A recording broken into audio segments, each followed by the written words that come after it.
भर में लोगों से कहना चाहता हूं, कम मेक इन इंडिया।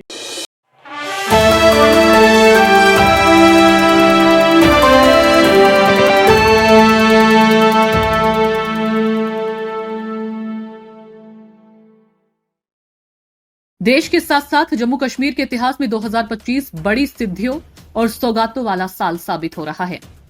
कटरा से प्रधानमंत्री नरेंद्र मोदी जब शुक्रवार को वंदे भारत ट्रेन को हरी झंडी दिखाकर कश्मीर के लिए रवाना करेंगे, तब दशकों से नियति के भरोसे रहकर आतंक का दंश झेल रहे जम्मू कश्मीर के लोगों का एक और ख्वाब पूरा होगा। दरअसल जम्मू में पहली ट्रेन 2 दिसंबर 1972 में पहुंची थी और इस ट्रेन का नाम ही श्रीनगर एक्सप्रेस था। 1972 से 2025 तक के 52 वर्षों में ट्रेनों की संख्या 28 जोड़ी तक पहुंच गई, लेकिन जम्मू से कोई सीधी ट्रेन श्रीनगर नहीं पहुंची। जम्मू में रेल डिवीजन का सपना भी वर्षों पुराना था। ये सपना भी साल की शुरुआत में 6 जनवरी को हुआ। प्रधानमंत्री ने जम्मू रेल मंडल का वर्चुअल उद्घाटन किया।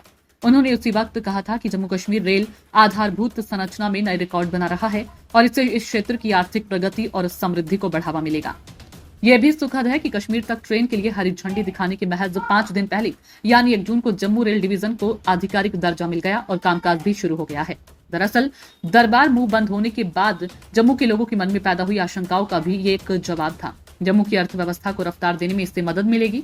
गर्व और समृद्धि से भरी दूसरी सौगात थी सोनमर्ग टनल।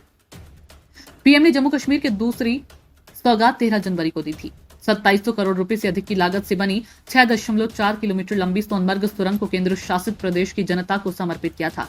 इस टनल के जरिए श्रीनगर और सोनमर्ग के बीच पूरे साल बाधा रहित आवागमन संभव हुआ है। ये खूबसूरत टनल उन प्रवासी श्रमिकों के हौसले और बलिदान की नींव पर तैयार हुई है जिन्होंने आतंकी हमले भी झेले हैं।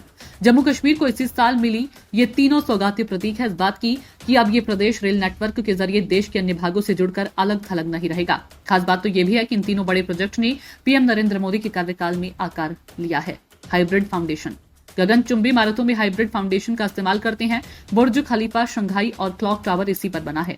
सुपरनोवा बिल्डिंग को भी इसी तकनीक पर बनाया गया है। इसी तर्ज पर बेलवा पाइल फाउंडेशन का इस्तेमाल यूएसबीआरएल प्रोजेक्ट में हुआ है। हवा के दबाव और ऊंचाई पर बनी इमारत के भार को सहने की क्षमता हाइब्रिड फाउंडेशन में होती है। यह नींव उन स्थानों पर होगी उपयोगी जहां मिट्टी कमजोर, ढीली या रेतीली होती है और भूजल का स्तर अधिक होता है। इससे पूरे ढांचे के भार को नींव बड़े क्षेत्र में स्थानांतरित करने में सक्षम होती है, जिससे स्थिरता मिलती है। ब्यूरो रिपोर्ट, नई दिल्ली।